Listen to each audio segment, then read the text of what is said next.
Hello, Warrior fans. It's me, Eric Pope, here in the Warrior's Den, back for another episode of the acclaimed hit series, The Warrior's Den. You may notice my voice sounds ridiculous. It's because I'm sick yet again, and so I'm like an octave lower than usual. If I really wanted to talk comfortably, I'd talk like this, but I'm straining to talk like this. Which do you prefer, this or this? Because I could do this all day. Yeah, it might make you uncomfortable, though. It's making me a little bit uncomfortable. I don't like the way I sound right now. Anyway, we're going to have a fun show for you today. We've got our good friends, Stefan and Edgard, to help us read through some of the patch notes for a patch that's coming next Thursday. We actually have an issue with the publishing of those patch notes, so we usually like to link to them as we read them, but they will not be live today. I don't even think they'll be live tomorrow. Basically, give a shout out to my man Dan. Say, get better, Dan. That dude's been sick all week, and he is our patch notes man. So we are reading work in progress patch notes. Give Dan a get well soon, and we'll get those up on our website as soon as possible. So we'll try to read even some of the boring stuff of the patch notes just because you don't have a print one to look at for a little while. So that'll be in a few minutes. But first, the news of the day. I like to start with what's happening in the tournament scene.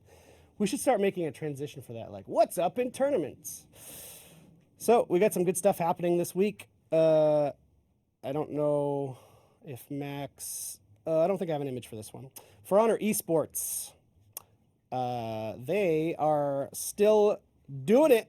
PC 1v1 Open Cup Europe number 17 coming at you Saturday at 1 p.m. Eastern Time. That's 6 p.m. GMT. 10 euros are on the line, and as you know, a euro is about 5,000 American dollars. It says they need a minimum of 8 contestants to receive the prize. And next up, Mistress Mayhem. We love Mistress. We got an image from Mistress. She sent. Look at that. Look at that art. Beautiful. The craftsmanship, the craftswomanship of that image.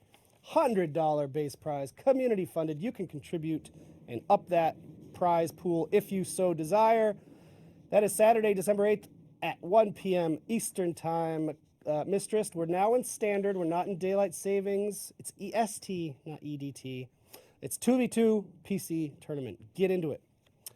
For Honor Arena, the great folks at For Honor Arena and the Raven, the beautiful For Honor Raven. Two tournaments going on this weekend. There's the PC 1v1 series. Thank you, Max. Sunday, December 9th at 2 p.m. EST. You got it right. Bonus points. $10 American on the line. And the PS4 1v1 series. Also $10 American. Sunday, the 9th at 12 p.m. Eastern Time. That's noon if you're nasty. All right. You will be happy to know that starting tomorrow, which coincidentally is also Pearl Harbor Day, December 7th, Extra XP Fest kicks off from 1 p.m. Eastern Time tomorrow until December 10th at 3 p.m. Eastern Time. That's when you can get a double XP on orders and game modes. So I've already seen people on Reddit and forums saying, hold on to your contract orders. I support that. Hold on to them, wait for tomorrow to do them once XP Fest kicks in to double your XP. Also, we've got a special event order, the Ranked Slayer Challenge.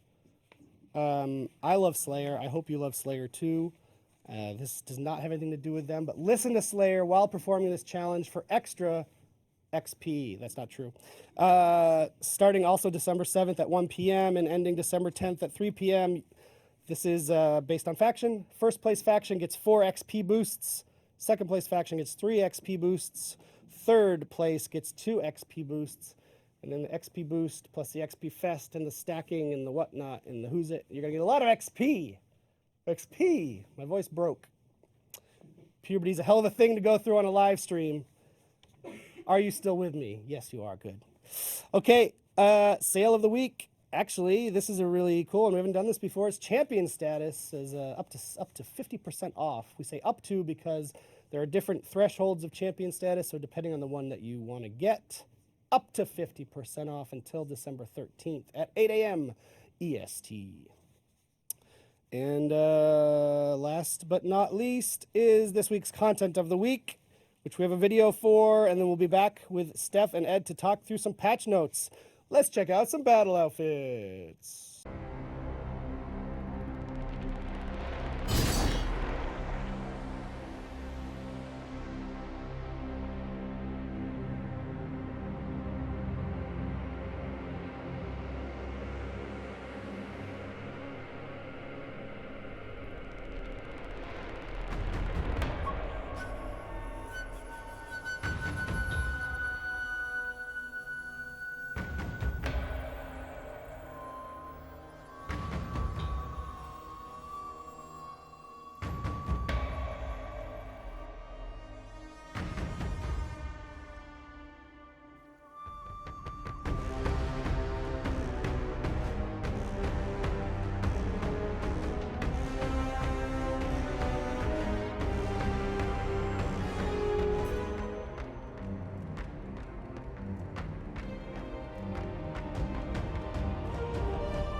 We're back.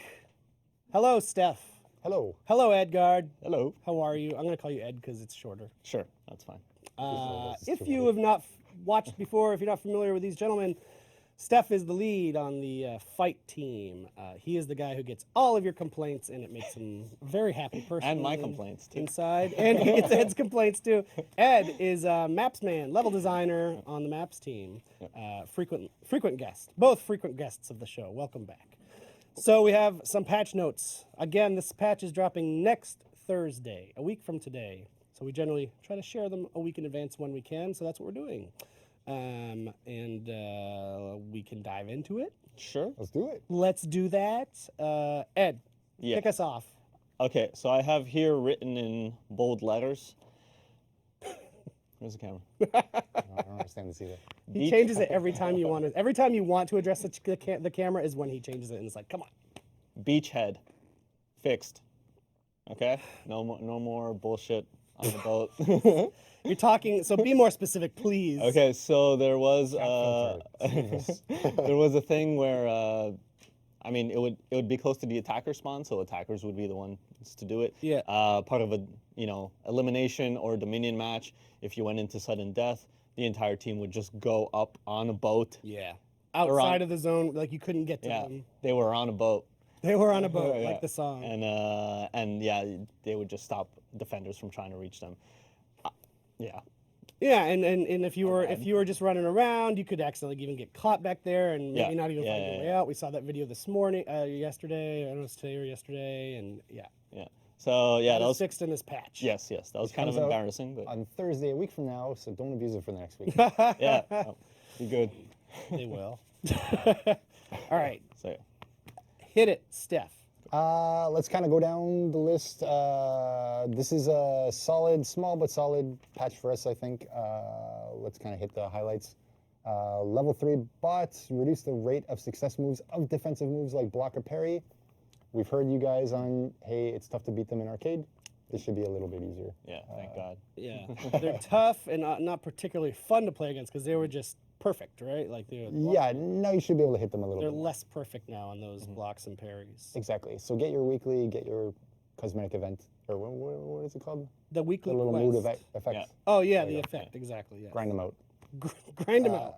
Matchmaking. I like this one a lot. Yep.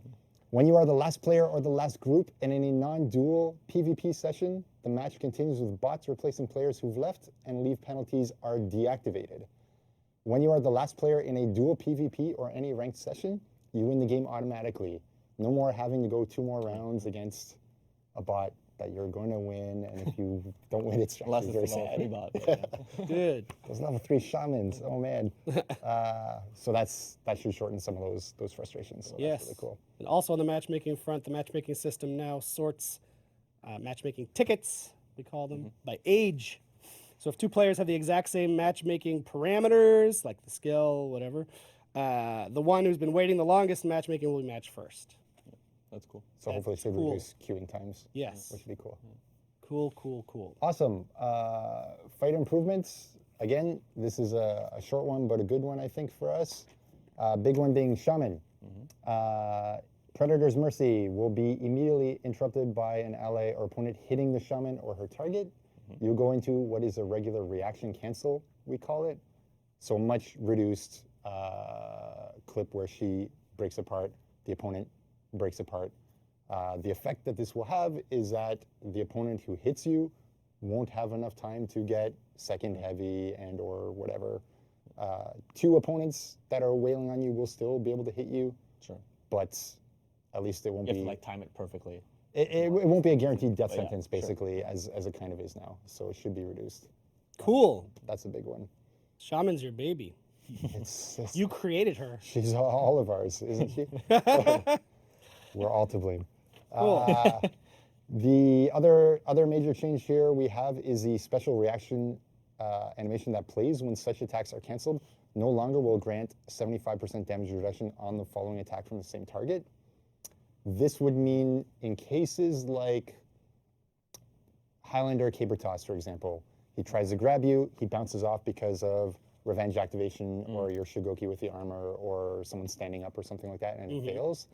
If you hit Highlander, it would then do drastically reduced damage, which didn't make a lot of sense because it seemed like you countered and then you should be able to hit him. It does not apply in the Shaman case because it still would apply if it was a reaction cancelable. Really, what is happening is you're getting hit by first attacker, and then if someone else hits you, you're getting hit by the other attacker. Do you understand this? The Do I second understand person this? who goes in for the attack. Thank you. Yeah. And that will have the regular damage reduction that we always have. Yeah. Okay. So you get bit, someone else hits you, someone else hits you. Right. That one is damage reduced as normal. Makes sense. Are we all clear? Yeah. I hope so. I'm just going to read what's here as the developer comment, just in case that wasn't So it's clear. even more clear, hopefully. This damage reduction only applied to hits that landed during the special reaction animation, not the initial hit that caused the special reaction animation to play. So in the Shaman's case, if you are bitten during Predator's Mercy, then hit by 2 external opponents, because of the general external attacker rules for hitting during hit reaction, the second external attacker will still be affected by a damage reduction. Perfect, I think. Sure. Sure. Cool.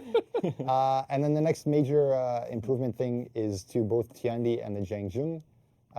We've improved their ability to actually dodge attacks during the startup of their dodge heavies. It's meant to for 500 in both cases. It was 300 in Tiandi's or 400 in Jiangjun's case. Now it's a solid 5 for both.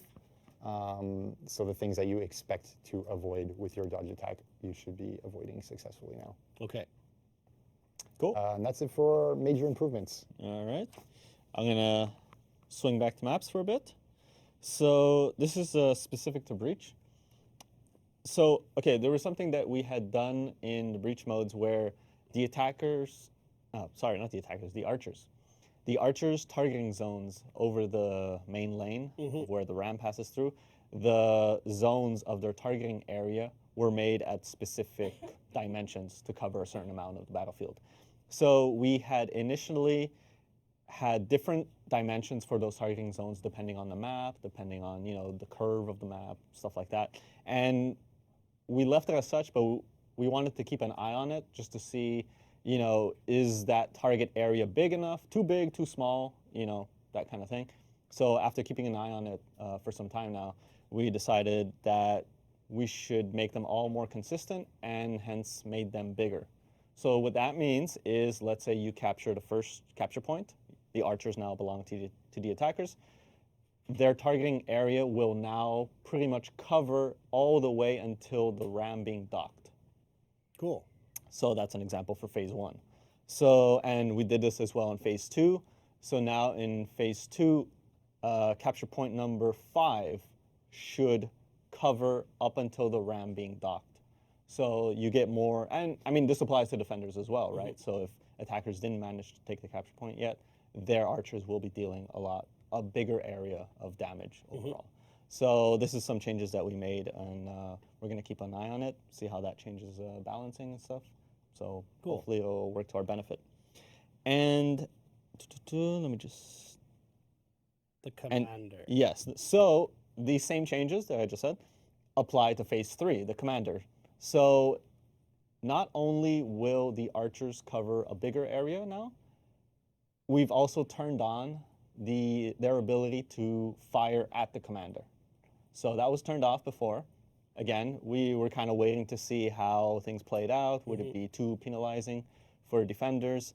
But after looking at our data of win percentages between defenders and attackers, we decided to turn it on now. So that's this, a pretty major change. Yeah. So this is in all three maps. of the breach maps? All 3 breach maps. So now it's consistent throughout. And so what we noticed was that attackers were still having a hard time taking down the commander percentage win-wise. So by doing this, defenders will have to take a more active role in defending the commander. Whereas before, if you wiped out the attacker team, you could kind of just stand around the commander and just wait for them to respawn and maybe heal up if you had to, but most of it was just waiting. Now, since the archers will be pushing the attacker minions all the way up to them, you have to either go back to the capture point and maybe take out some of those archers temporarily, or take a more active role in clearing the pikemen coming up all the way to the commander. Cool. So I think, I think that will do a lot of good, and we'll look at the numbers. Yeah, I like that in both. So this is our second patch since Marching Fire released.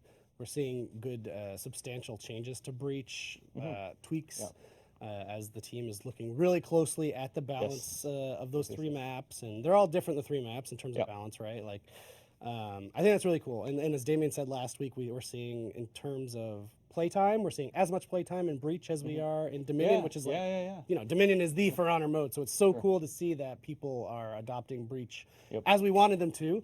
So I think it's cool for them to see that we're supporting it by trying to achieve the best balances possible in those maps, which is nice. And that's cool too, because maps is one of the levers. We of course have the game mode team as well, who can look at actual things within the mode to tweak as well. There's different things on different levels we can balance stuff out. So, but cool. Looking forward to seeing how. I mean that's a really interesting change that will pretty drastically, I would think, change some strategies. Yeah. Cool. I will read this one. It's for our PC friends. It's an improvement where we changed the graphic card selection method to ensure selection of the higher end graphics card on game launch. This fixes the issue. It should fix the issue where the game would randomly select the internal and less powerful graphics card for some players. Super annoying. Hopefully fixed now. Awesome. Why don't you take the next one, Steph? Next, we're going down bug fixes. From Bug this fix point on. zone. General, there's an adjustment to camera awareness. It should give more visibility on external attacks. I think it's especially good now at seeing opponents that are coming in from your left side, which is mostly cut off due to where your camera position is. Okay. Here. Interesting. So it's I guess a camera tweak, but with the intent to make the external attacks more visible. Exactly. The guy who comes in from the side, you'll see him or her a little more often. So Cool. That's pretty cool. And I believe we're still actually looking on the UI side too to make external attacks a little more bearable. Yes, investigations are on for this. Cool. Cool. Fighter bug fixes. There was a interesting exploit that allowed the player to. I don't want to give it too much away. Basically, They already know. I know, I've seen it. Unlock during backwards strafing attack. And if you had the correct distance, you could cause basically unparryable attacks. This is fixed Thursday, I guess. So that's a good one. Next Thursday. Not right now. 1 week from now. 1 week from 7 days. Yeah. Another good fix for attacks such as parry punishes and deflect attacks were incorrectly choosing the target that you wanted. Basically, this applied to things like Aramusha, Twin Vipers, Berserkers, Deflects, Zhangjungs, Punishes, Gladiator, Lawbringer, Peacekeeper, and Shinobi. Basically, if you had a deflect attack or similar parry counter, you were throwing those at the wrong opponent sometimes. And we should have that fixed as well. Cool. Minor Shugoki 1. I know Eric likes to read these. Yeah. He's a big Shugoki fan. What are you trying to say? Fixed an issue that caused the Shigoki to have extra stamina costs when releasing a charged heavy. That's all. That was a thing that happened when we launched Marching Fire? Yeah, right? with the stamina changes we made it, certain things caused a little more. Shugoki was one of the ones that felt this the most. This isn't the improvement we were talking about 2 weeks Right. ago, so No. I was just teasing. Sorry. Right. So if you didn't watch the show a couple weeks ago, Steph did confirm his team is working on a more holistic update to the Shigoki. Yeah, Some people call them a rework. we I call think- them improvements. Yeah, I think point. rework at this point, the way it's always led to a lot of debate in the community. Let's just avoid it. Let's avoid it. If you want to call it a rework, please do. There are animation changes. Maybe to you that constitutes it being a rework, but it's semantics. But anyway, it's a holistic improvement, is how I say. He's like the good. word He's holistic. good. But that's season 9. Yes. So for now, it's just a little less punishment on throwing those attacks, Yes. which is cool. Hey, but you know what? You didn't mark. So I said I was going to read the boring ones. There's a bunch of boring ones like bug fixy things, but I'm going to read them anyway. Okay. Valkyrie fixed an issue that caused the Valkyrie's superior block light attack to cost 6 extra stamina. Game changer. Christmas time for the Valks. Get that 6 stamina. Use it. And then Valkyrie fixed an issue that caused the Valkyrie's light attack openers to not have its superior block visual effect properly synced. Same problem on the Warden's superior block top light attack. Yep. Functionality is unchanged. It's just a little It's just visual. the visual tweakies. Okay. Here's a Shinobi bug fix. Fixed an issue that prevented the Shinobi's teleport kick and teleport light attack to hit after deflecting Jang Jun's sprint attack. There's your Jang Jun nerf. What else we got here, Steph? What else? All the uncircled ones? Yeah, I mean, there are just a bunch of like animation tweaks that I really don't think are worth reading to you, but I want to be as transparent as possible. It was nice. Here we go. Fix an issue that caused the Aramusha to be unable to attack during his back dodge recovery. I think that's neat. Aramusha buff. There's a buff. See, Yeah. you got to market these things, Steph. Sorry. Fix an issue that caused a 300 millisecond delay before you could change your stance at the end of Tiandi's back dodge. Yeah, both Tiandi and Aramusha, I think, are the only ones that had non-standard back dodge timings. So Yep. hopefully this is fixed at this point.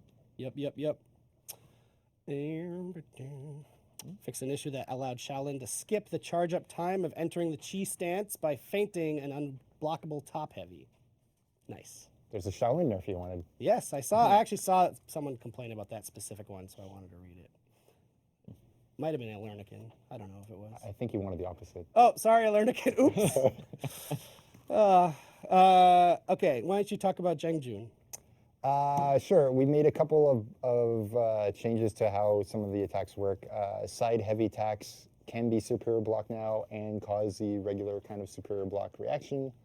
So no longer can he like Sifu stance out of punishment from things like Highlander, Sidelight, superior blocks. And the other good one there is the Doshi's Choke. I hope I pronounced it correctly. Will properly be interrupted if the target is hit or bumped out of it. Cool. So no longer unstoppable chokes. Hey, you didn't circle this, but you also fixed an issue that allowed the Zhang Jun to cancel and feint his out-of-lock finisher after a zone. Yep. Sorry about that. Small bugs, but thankfully fixed. It should be a little more Bug clean. fixes are good. Maybe they're not exciting and sexy, but bug fixes are what keep this game going. And give us so many pages. So many pages. Feats. Feats. Fear Itself, Doom Banner, Juggernaut, Ki, Uninterruptible, Stalwart Banner, Second Wind, and Rush. You no longer have super armor when you are casting the feats. You could use these to basically armor through things. Everything else had it removed at some point before, and now this should be everything. No longer having super armor. Okay. That's a thing you've wanted to do for a little while now? Yeah, I at least like it to be standard as much as possible. Consistent. So at least we have one problem one way or the other instead of 78 problems everywhere. But I think it's better anyway. I see the Ki frustrations, and I think most of the other ones shouldn't really have any major effect on gameplay. Cool. That's cool. Cool. Move on. Yeah, move on. Do a breach one. Take it away, Ed. Before I get to that, I just want to clarify something I said earlier, if people are freaking out right now. Oh, good. The archers do not attack the commander at his default position.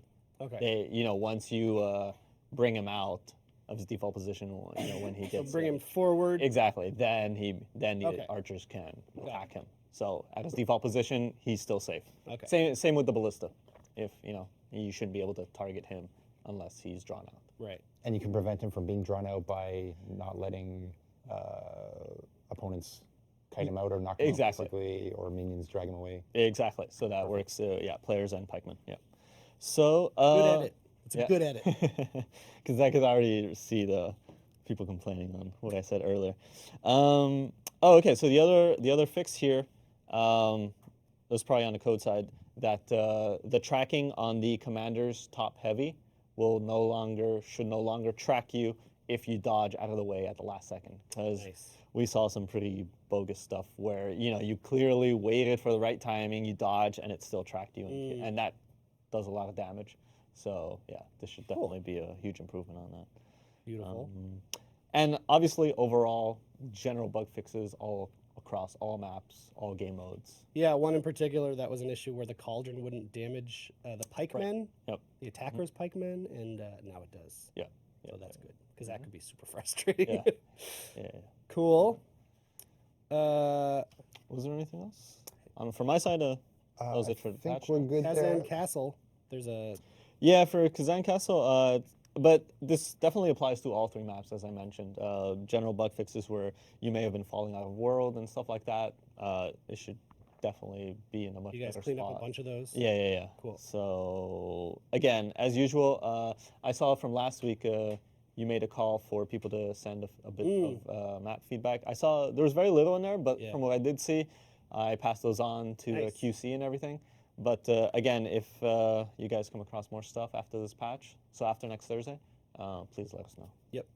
Cool. QC is quality control. I made the same mistake of not clarifying it. Oh, sure. Everyone's like, what is that? I'm sorry. Quebec? Yeah, exactly. Last major one that I think I want to bring up there is some bot bugs. fixes. Say bot bugs 5 times. But 0 times. Wow. Fixed an issue that made bots wait longer than expected for a revive. So they should respawn if nobody's actually going to come by and revive them. So that's good. And fixed an issue that allowed bots to revive allies that were nowhere near in range. So no map-wide revives anymore. Okay. Yeah. I saw one of those. Fingers crossed. Cool. I again want to do some of the more boring ones. Boring in your opinion, but a beautiful For Honor developer worked on these, and I want them to hear their bug. Nowhere did I write boring on this paper. I don't No, know you why didn't. it's- That was my own I agree word. with that. Fixed an issue that caused the inventory count to not update when dismantling a gear item in the aftermatch screen. Hyper specific, but I'm sure that Nice. annoyed at least one of you. Yes. Fixed an issue that allowed the swapping of hero models in the customization screen. Sorry for all of you memers. I loved that bug, to be completely honest with you. I know you guys did too. It was super fun. Did you have a favorite mashup? The anything where it was like Shigoki doing like dainty type things, like doing the TND like da-da Yeah. thing. Oh, the new shit thing? Yeah. Not yet. Yeah. Nusha. Yeah. I will say, I think the community embraced that bug in a way that was a little unexpected, and I feel like it's given some developers pause to be like, It's a feature. It's come back now twice, right? Yeah, that's like this is round Yeah. 2 of the. I'm sure it'll be back. Bug fix. You can scroll through each individual entry on the leaderboard on all platforms. On console, you can access a player's first-party game card directly from the leaderboard.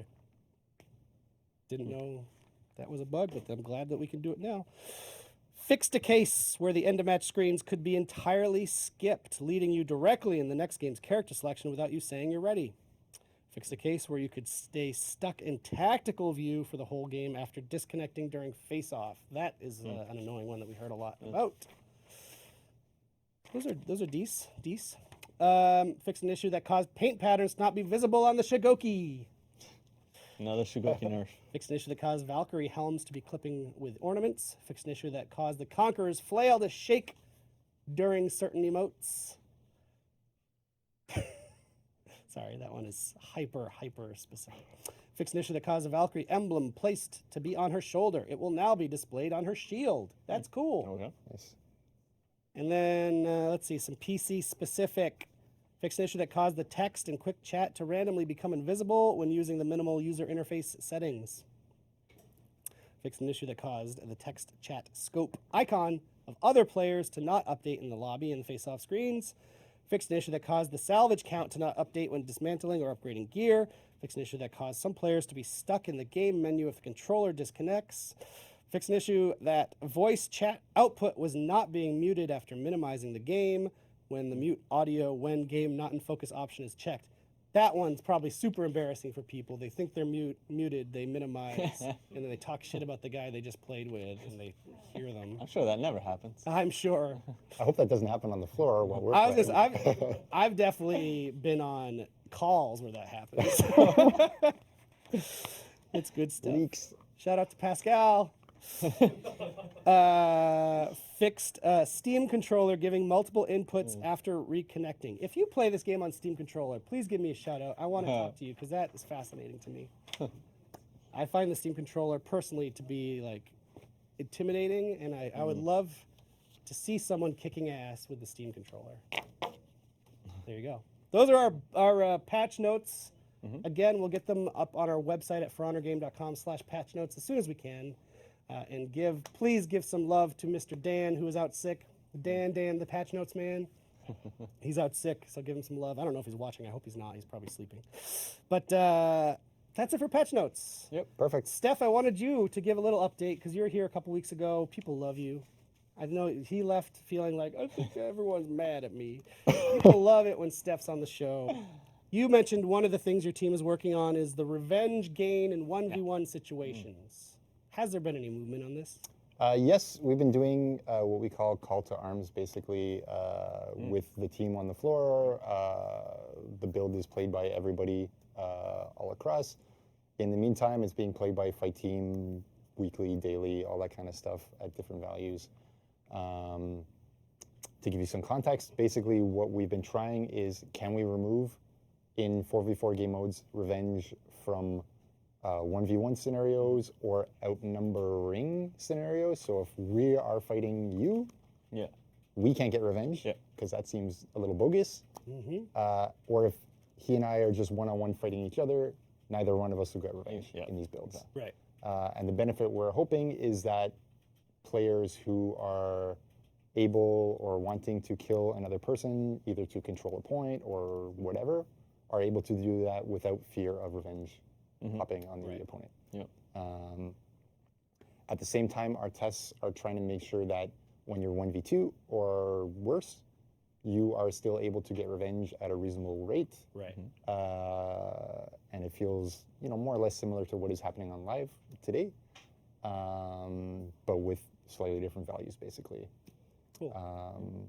Yeah, we've done 2 tests so far, right? Exactly. The first test basically was very plain, like blunt kind of way of doing it. We removed it from 1v1 and below. And we really felt the difference when we played that. Exactly. It wasn't happening very often in group fights because we'll come to that in a second. Sure. But it's very good, I think, in the 1v1 scenarios and the outnumbering scenarios.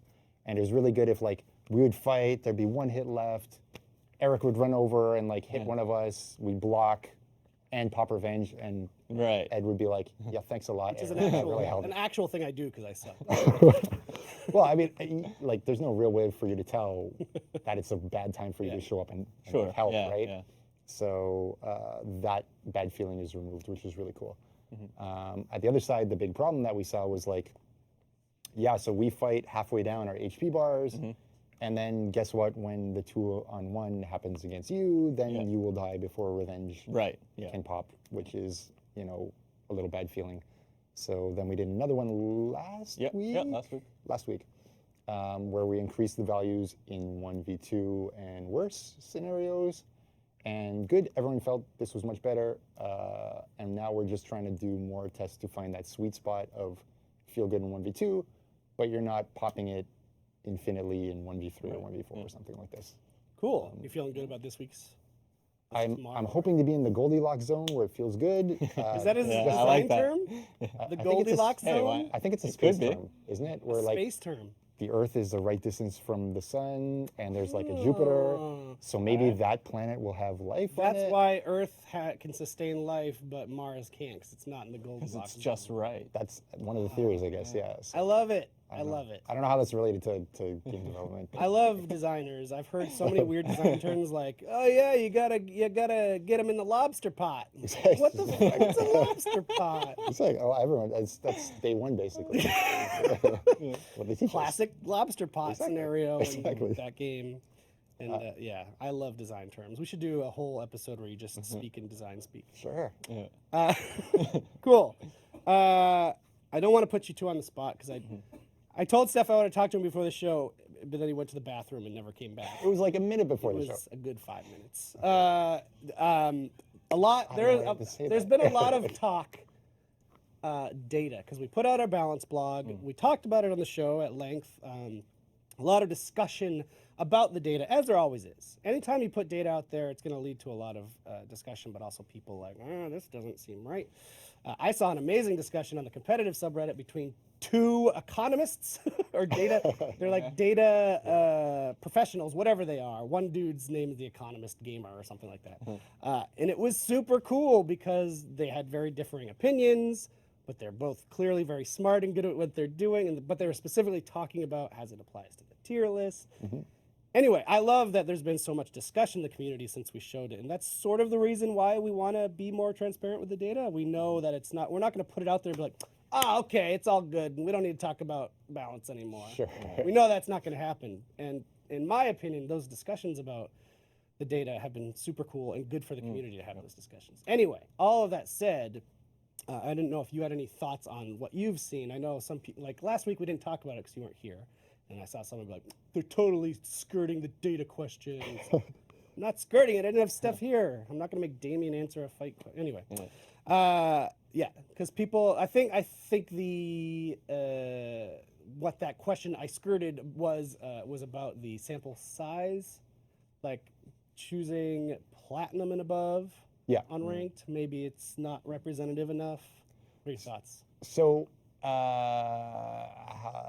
basically, before season 5 was when we decided we wanted to try to expose some of this data to you guys, because it's interesting to look at, it's interesting to debate about at all kinds of different populations, basically. There was a lot of talk before season 5 as to what data do we show. We have all these different ones. We look at all these different ones. We look at it in different ways in the floor. The question is, what is worth exposing? What is interesting to expose? What gives you guys something to, mull over. Do you Yeah. agree with? Do you not agree with?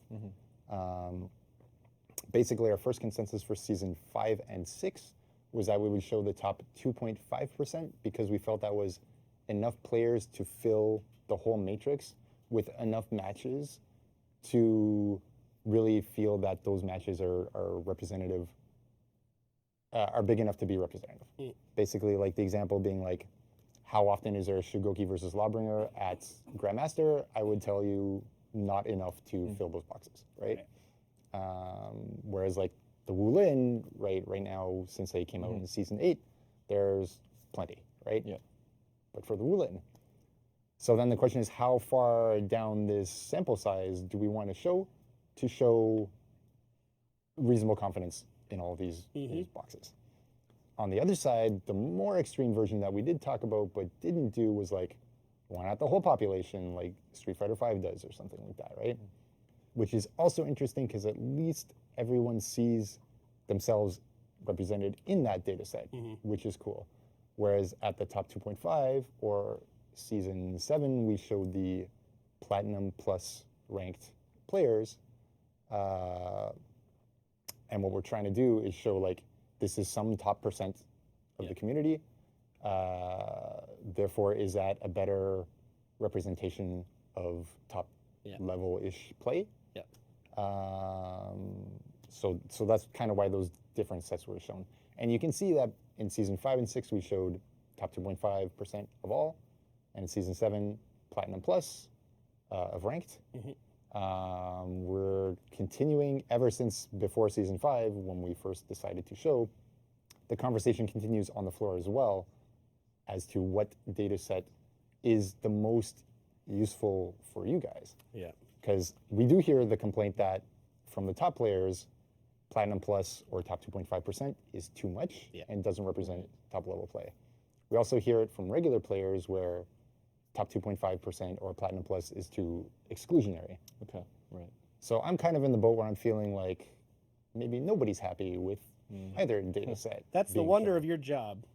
You're never going to make everybody happy. That's usually the answer. matter It's what you like, I tried to make 2 or 3 groups happy, actually 0 happy, and Right. But the conversation will continue. I'm also super happy to see it continuing on the boards. Yeah. The breakdown that the players have done there is there's a tier list that the top level players make. There's a matchup chart that I think 13, I want to say, top players put together that is in theoretical conditions, does character A beat character B, how many times out of 10? And then, oh man, left hand. What is your plus minus at the end of the day? Do you have more matches that you are likely to win versus more matches that you're likely to lose if you are Berserker or Eramusha, for example, right? And that's an interesting thing as well. And that's basically what these like economists or whatever have been playing with.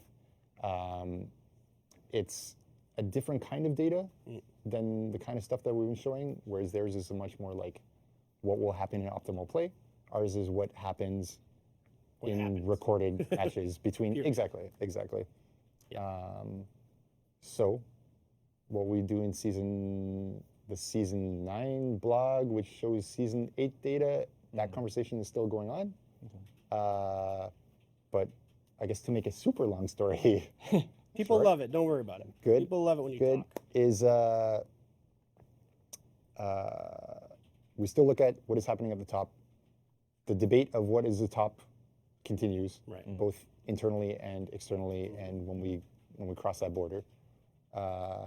What is happening for the full population? What is frustration points for the full population? These conversations still happen internally, externally. You can be sure that whoever you are, we are hearing what you're saying, and you have advocates inside. Whichever side. Whichever side of all the 8 different sides there are, someone on the team is arguing hard for you. But again, the data is only one piece of the story. That's what I wish people would take away is like, yes, this is some of the data we're looking at. We're not sitting looking at that and be like, okay, nerf, okay, but Right. like There's No, so many more data points. There's so many more sources that you're looking at besides that. And that's the piece I wish people wouldn't leave out.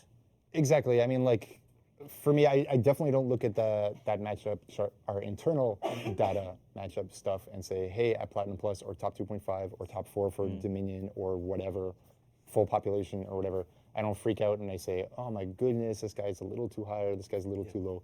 Yes, we would like full population to be, reasonably tightly packed. Right. Because that's the expectation for full population. And then at top level play, we would like that to also be there. But we understand that packing in certain populations is not going to necessarily line up with tournament level play, for example. So, ultra long story short. Right. General Anubis says, if you're talking about being transparent, tell us what those things are that you're looking at. We've told you over and over. It's literally in the blog at least once, maybe twice. All the different sources of things we look at. Yeah, this is not a thing we're hiding from. We've said it every time Steph's on the show. If there's a media or channel that exists, we are looking or listening or hearing it. Internally, like I said, we've got data for full population. We've got data for whatever skill set we can split.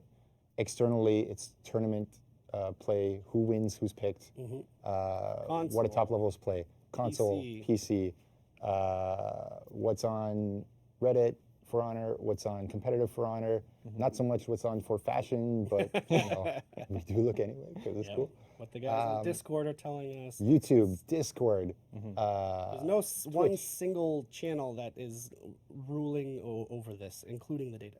Exactly, and So that's why I'm a little frustrated. Sorry, I'm also sick.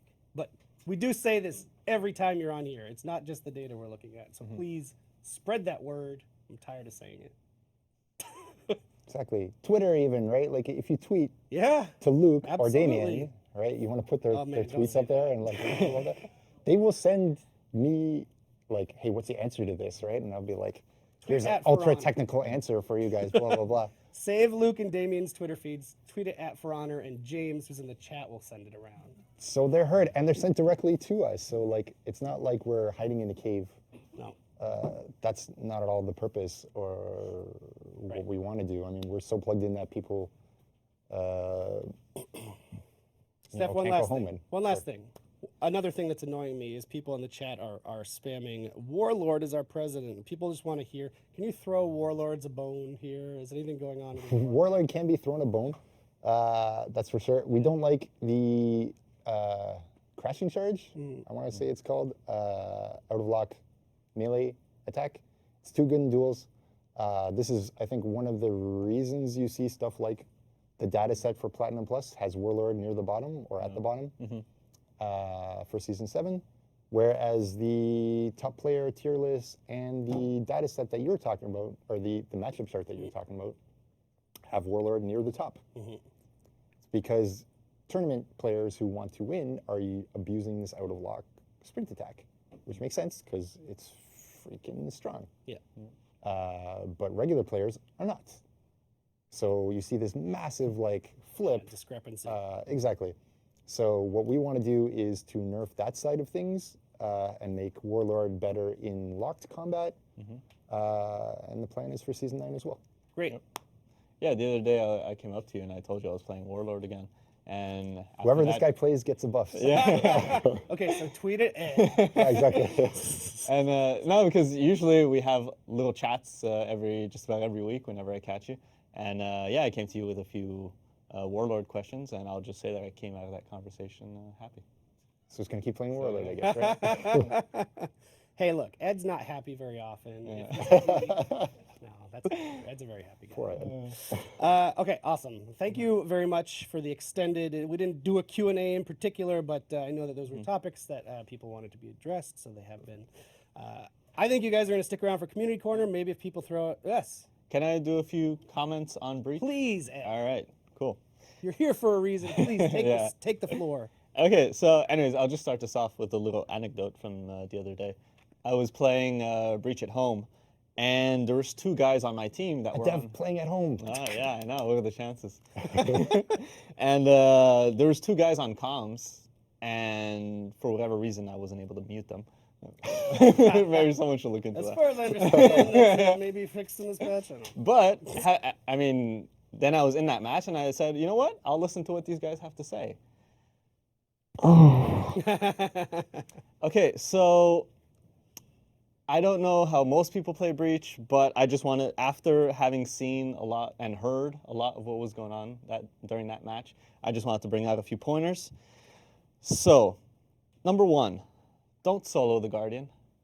Like, and if you are soloing the Guardian, hoping someone's going to come and help you, if that's a losing battle, if you're about to die, disengage. You know, just disengage, go get some health, go do something else. Because there's no point in you dying in front of the Guardian by yourself and then asking for a revive. And then when I show up, there's the Guardian standing over your dead body, and it's like, there's no way I'm going to get that revive. Yeah. And then I end up dying trying to do that, and it's just a downhill battle from there. So if you end up soloing the Guardian just to get things started and then people show up, fine. But if you figure that's a losing battle at a certain point, just disengage and go do something else. I believe that was directed at Eric's new favorite user, Random Joe for Honor. Yeah. Oh. Whoever played with Ed, don't do that again. This is another one.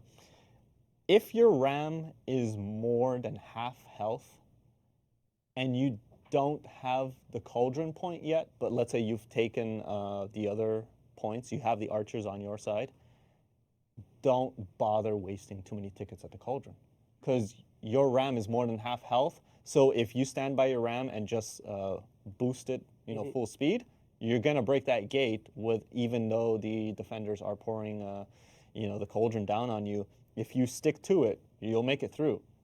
But man, so many times I see people just throwing tickets at the cauldron point, and usually you have 4 defenders there, or 3-4 defenders, and they're just annihilating the tickets. And all you really needed to do was be at the RAM. Yeah. If your RAM is below half health, yes, it might be worth going to the cauldron. So pick your battles, where to go, and another one is, I see a lot of times there's huge group fights over nothing. Like, you're not at a capture point, you're not at the health point, you're not even at the Guardian. There's really just a huge group fight going on in the middle of the main lane, like the Rams may or may not be nearby, and people just throw themselves continuously at those fights. Meanwhile, you have the entire ramparts that are like half done. It's like, if anything, use a distraction to your advantage. And it's like, okay, half the team is there fighting, I'm gonna go take a capture point for free. Yeah. And just play smart. Don't continuously feed the death ball. And You would think skirmish would be more popular, because there's people that just play like that. And just I wanna remember fight. like a year ago, people, I think people got better at playing Dominion now, but people would say people would just play Dominion as if it was skirmish, just go play skirmish. And now, I'm kind of seeing a bit of the same in Breach. True. And it's like, the other day I actually ended up playing a few skirmish elimination rounds. I'm like, oh, this is fun. So that game mode's still available. Yeah, man. It is. Cool. So, yeah, Thank that you. was my rant. Tips from Ed. I love it. People are like shouting, "Yes, God, yes, please." Play the objective. Yeah. Play the objective. Play the game. Cool. Sometimes. So, we're going to do a community corner. You guys are going to stick around. Sure. So let's do that transition, please, Maximum. Let's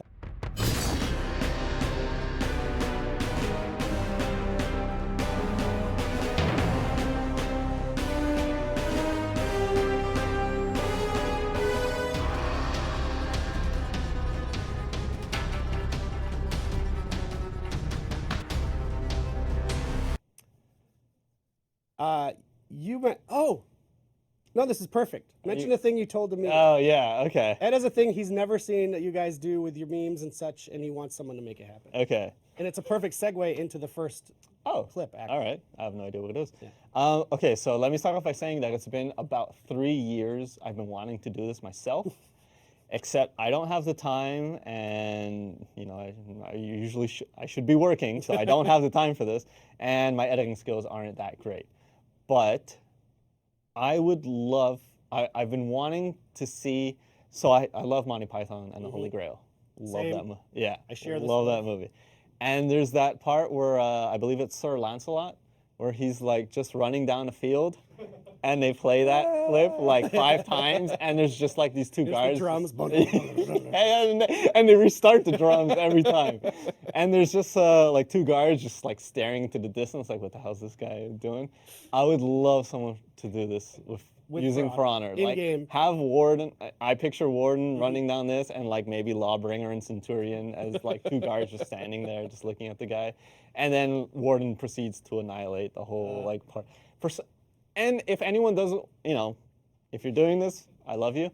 And I imagine Sentinel map would be good for this. The tower where the one ballista is at the top, and you have like this huge bridge that leads into the middle of it. Yeah. I don't know, for some reason in my mind, I was like, if I ever did it, I would do it in there. There you go. You have your direction. If I make that request. Make this dream happen. Ed's with this request. Ford developer. So the reason I said that that's a great segue is our first clip is Monty Python clip. Oh, all right. Which again, I'm a huge Monty Python, not just Holy Grail, but Monty Python at large fan. So I instantly, as soon as I saw this clip, was like, yeah, we're definitely showing that. So I'm glad that you had a themed idea. All right, so from Gaming Flourish NL, Netherlands, I assume. Why not? As promised, the extended and edited clip of the life of Brian to pretty much be identical to For Honor. Yeah, yeah.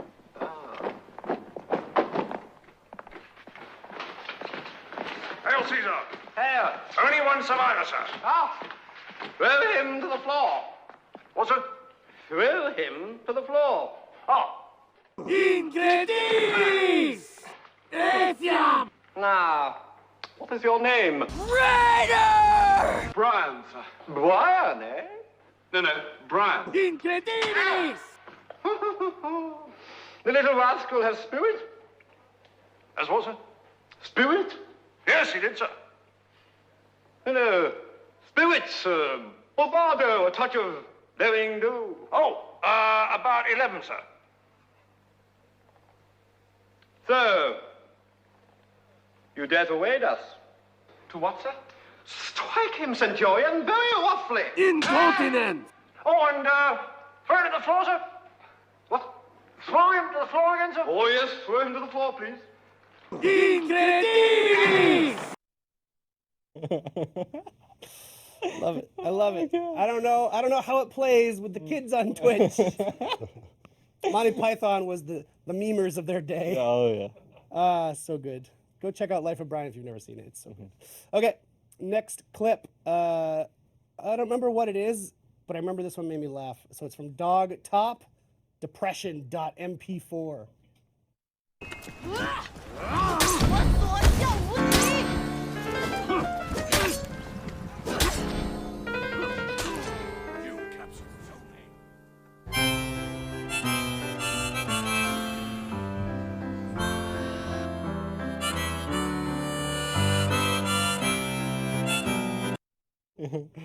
God, Good. Billy Joel is another thing I love. So that's the trick.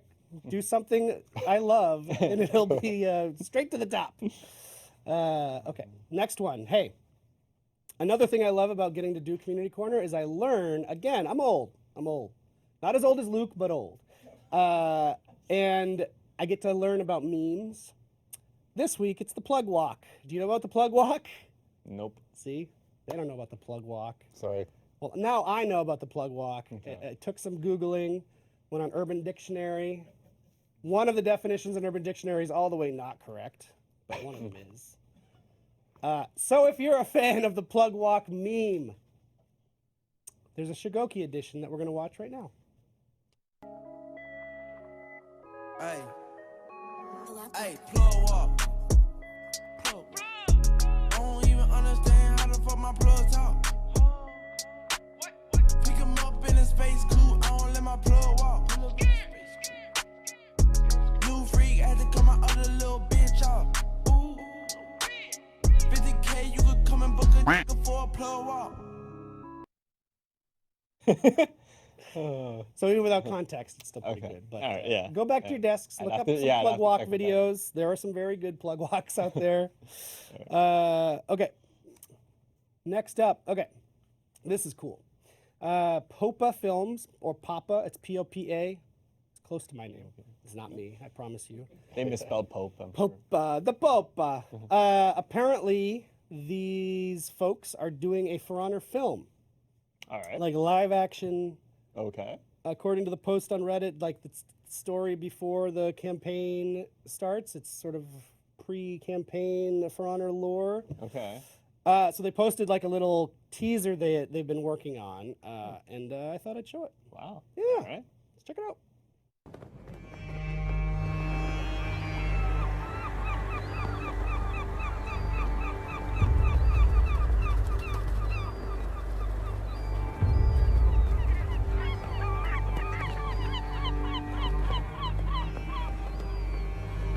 I am remembering everything now. The war, my family, it was taken from me.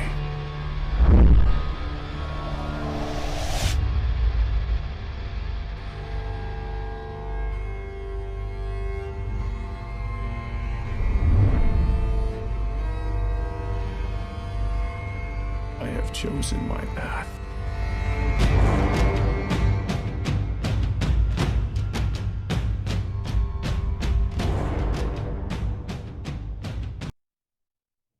I want to know more. Oh, yeah. What's going to happen? So please keep us posted with that. Popa Films.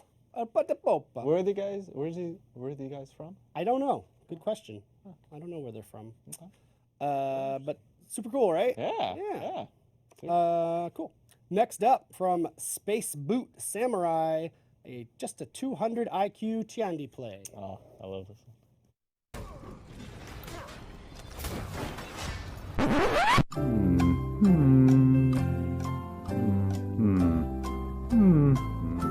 Oh.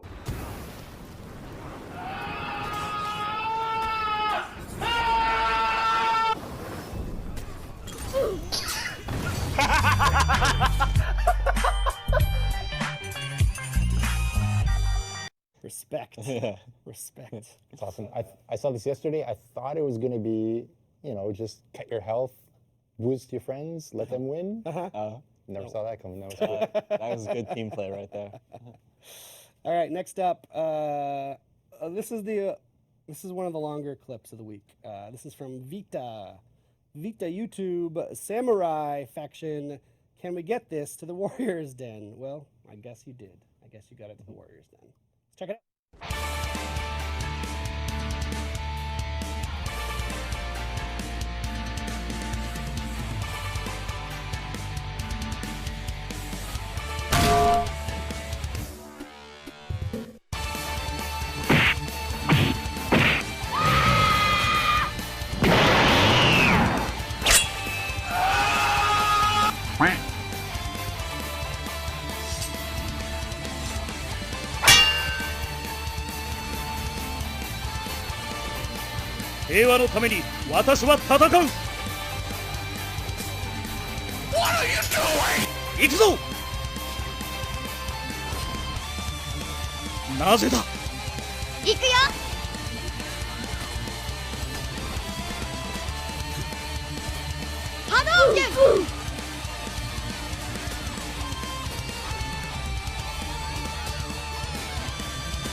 Nope.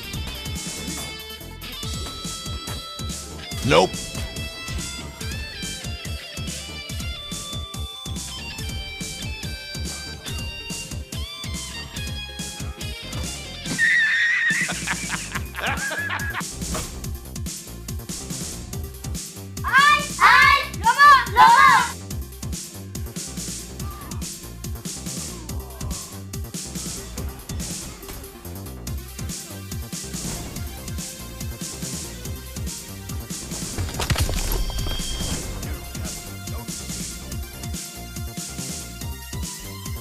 Shut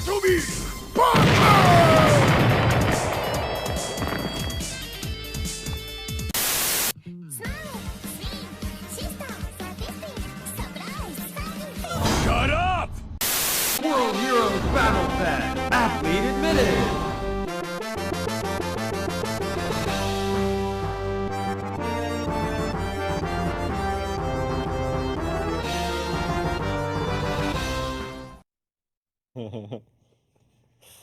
Nice. Stuff. Nice.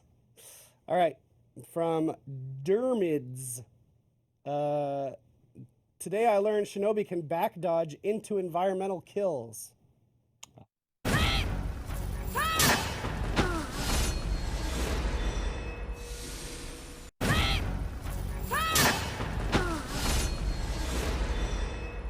Oh my god. You think that's intended, Steph? It's more like a guess I'll die now. No comment. Sure. No comment from Steph. Okay, from Pastoral Meadows, who would win? 4 trained killers or 1 Scottish boy?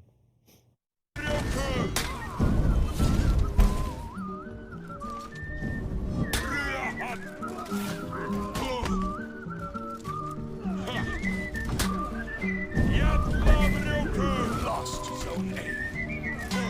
Done my glass.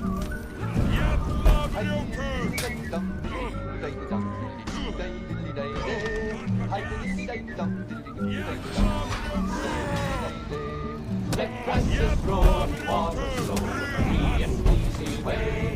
But give me enough of the violence that's made here Galway Bay. And policemen all from Donegal, Sligo and Leitrim too. We'll give them the slip and we take a sip from the rail on Mountain View.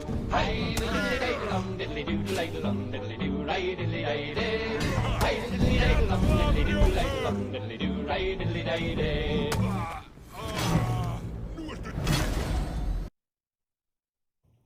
That was freaking so awesome. good. So That team good. must have been I'm gonna pissed. need a call from a referee, zero crack on that, because that is definitely an Irish song, not a Scottish song. How we feel about that, cracky boy? Tell me. Let us know. Is it a penalty? Penalty on the field? Or are we gonna allow it? I want to know. You're my go-to. All right. Next up, from Spingfire, a fickle thing, Highlander montage thing. It's just part of that clip. It's a long one.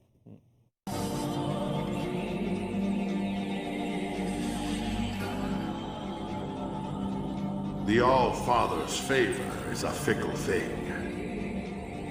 Impress him with your audacity, and he will see you through to victory.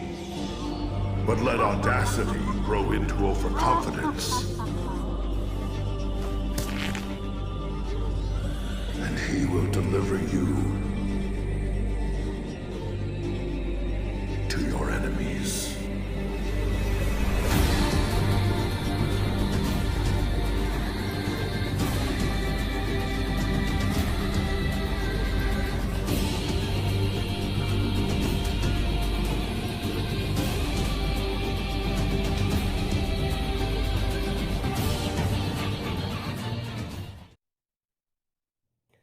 Beautiful. The Irish folks in chat have indeed confirmed it's an Irish song. Perfect. I don't think we're going to allow it. Well, we already played it. So. It's catchy style, though. That clip, super cool, right? Yeah. Super cool. Did they make it themselves? I don't know. I don't know. I don't know. Okay, next up from Slicerns. Sometimes it feels like shamans can teleport. This is a good one. Lost Zone C.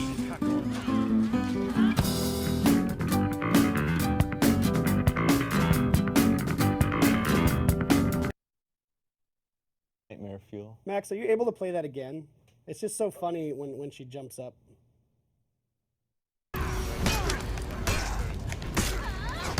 Lost Zone C.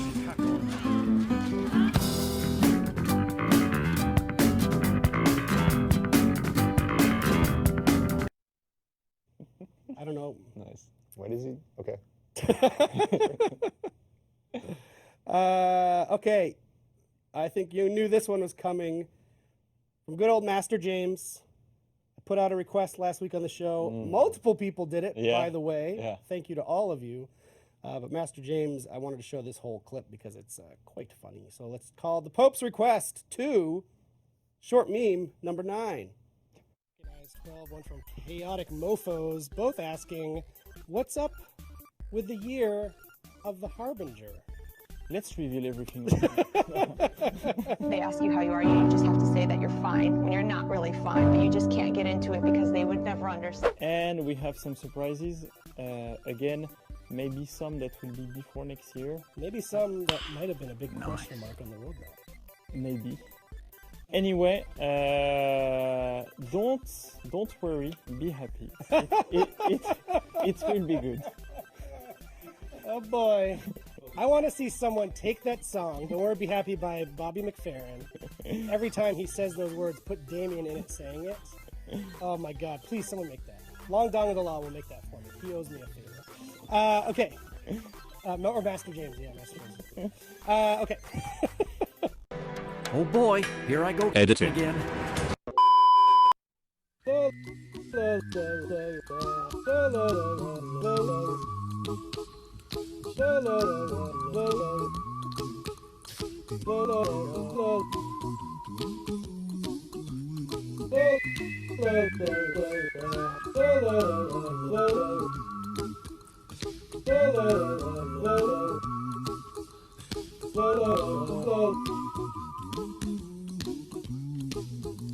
Here's a little song I wrote.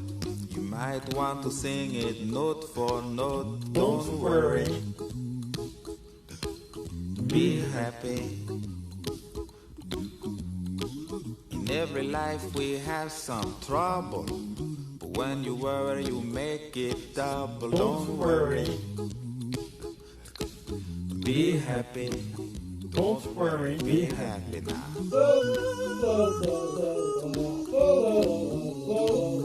Don't worry. Be happy. Don't worry. Be happy.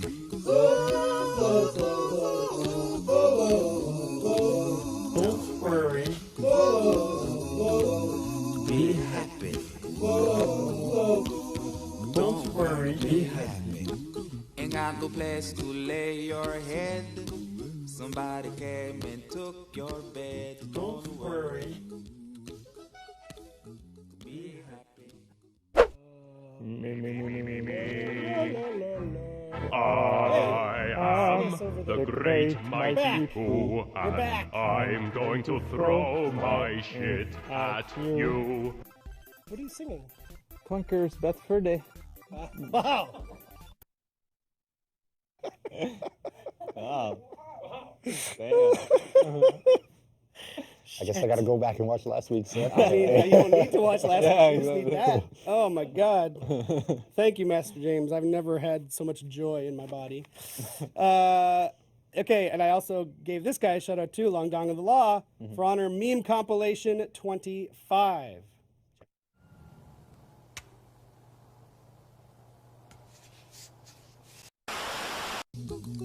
Here's a little song I wrote.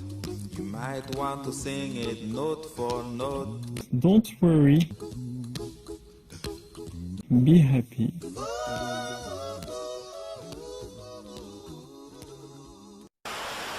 You may be an open book, SpongeBob, but I'm a bit more complicated than that. The inner machinations of my mind are an enigma. It's going down. I'm yelling, Raider! You better move. You better dance. Go fuck yourself. Go fuck yourself. Go fuck yourself. Let me see your war face. Sir, you got a war face? Ah! That's a war face. Now let me see your war face. Ah! And release all of those sounds that are trapped in your mind.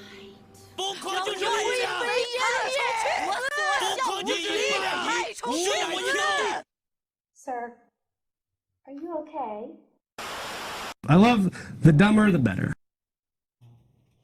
That was good. Love it. I love it. Okay, final clip of the week from Artie298. This is a late breaking one. I think he just posted it this morning. Artie's Awesome Memes, Volume 1. Oh.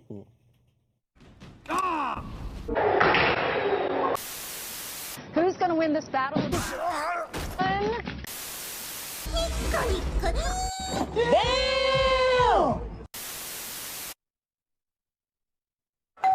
What's going on out there? Hi, sir. We just wanted to show you what Jesus Christ is about. Come on in then. Huh?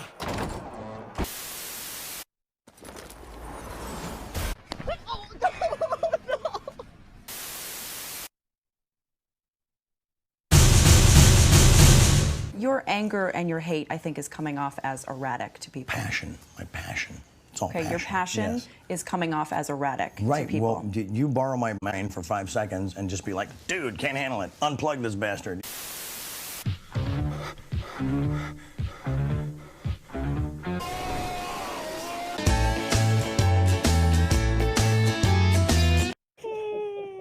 Oh my god, that was good. Excuse that me. was really good. Oh my god. How do you feel about that stuff? It's wonderful. Yeah. There you go. I want to see a volume 2. Artie, good stuff. Good stuff from everybody, as always. Thank you. That's going to be it for the show this week. Cool. We are now going to be rating our pal Baxter, one of the For Honor streamers. Words. He streamed a lot of For Honor, as I'm trying to say. More than almost anyone, except for this one dude on Mixer who streams it like literally 12 hours a day, but we can't rate a Mixer stream. But shout out to iTwan if you're watching on Mixer. But let's go to Baxter and give him some support. Super cool. I learned he's from Boston, my old stomping grounds. Boston. So I hope he drinks a beer while he plays and go Sox and all that garbage. So shout out to Baxter, and we'll be back next week. Talk to you later. Oh. Bye, everybody. Bye, guys.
For Honor, baby! Hell yeah!